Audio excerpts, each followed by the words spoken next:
বলবি এখানে বেগুন আর পেঁয়াজ কলি কাটা আছে, এখানে আলু, এখানে রসুন, কাঁচা লঙ্কা, পেঁয়াজ, এখানে সম্বাদ চলছে, এদিকে গুঁড়ো মাছ বেচা চলছে,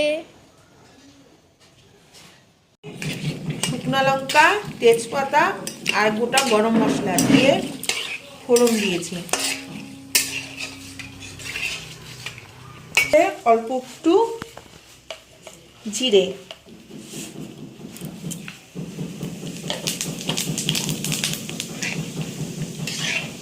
এখন আমি এখানে দেব পেঁয়াজ আর কাঁচা লঙ্কা, গুঁড়ো হিসেবে হবে কিন্তু।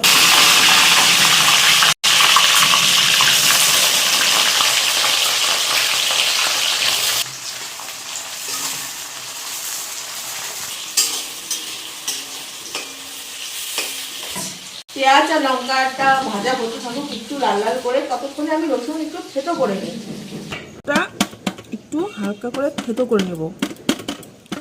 রসুন না পড়লে যে একটা ফ্লেভার, সেই ফ্লেভারটা কিন্তু আসে না। এইভাবে বলে থেতো করে না আলাদা একটা এসে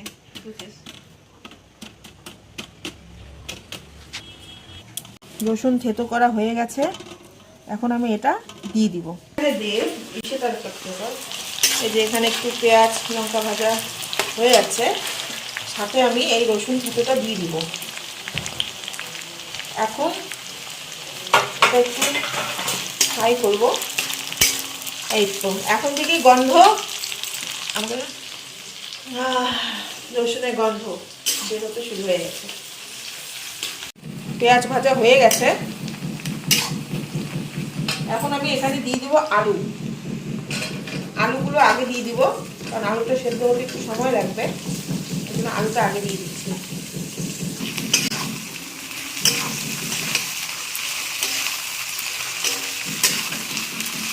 এখানে দিয়ে দিচ্ছি হলুদ,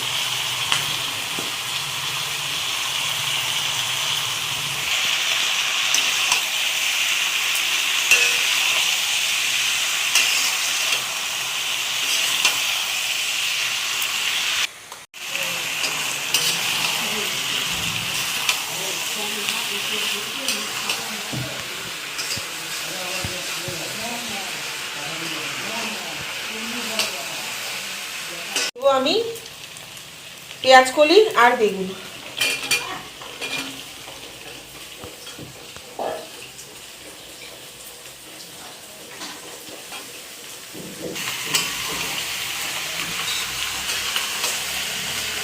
এটা কিন্তু চিকন বেগুন, মোটা বেগুন না, আর পেঁয়াজ কলি। শীতকালে তো পেঁয়াজ কলি আমার ফেভারিট, আর এটা সাথে যখন গুঁড়ো মাছ করবে, তুমি যদি একটু ক্যামেরার দিকে তাকাও।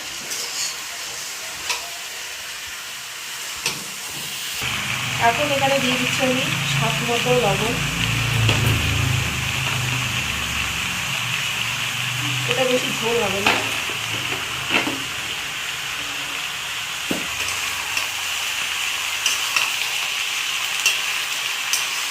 সর্ষে বাটা দিয়ে দিচ্ছি,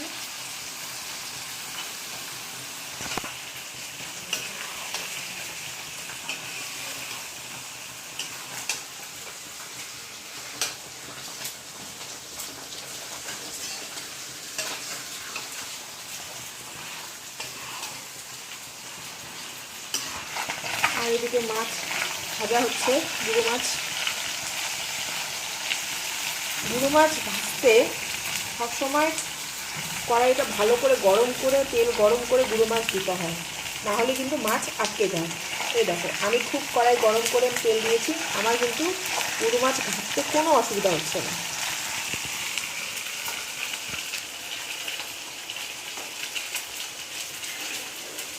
তেল ছেড়ে দিয়েছে, এখন আমি এখানে মাছ ভাজা দিয়ে দিব।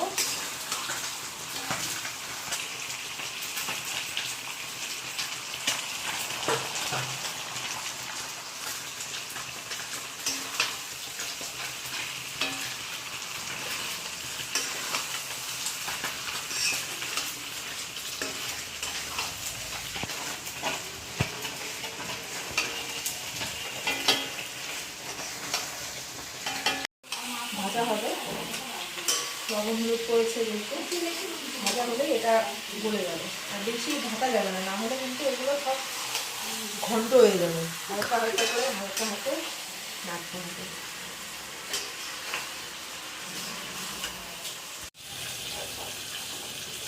পেঁয়াজ কুচি কুচি করছি, পেঁয়াজ না আমার ধনিয়া ধনিয়া কুচি কুচি করছে।